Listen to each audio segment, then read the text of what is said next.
Nag-abot na sa Kabisayan ang signature campaign nga nanawagan sa pagpadagan kay Davao City Mayor Rodrigo Duterte pagka-presidente sa 2016.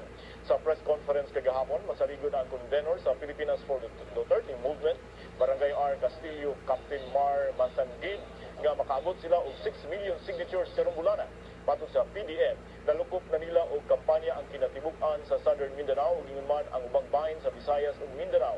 Karong Sabado ug Domingo ang grupo mopadulong ngadto sa Bukidnon ug Cagayan de Oro. Pagkakaroon aduna nay 5 million signatures ang grupo nga nakuha gikan sa Southern Mindanao. Target nila ang pagkabo sa 8 ngadto sa 9 million signatures tibuok Mindanao, samtang susamang gidaghanon sa pirma ang ilang target nga makuha sa Visayas. Nangangkon ang grupo nga adunay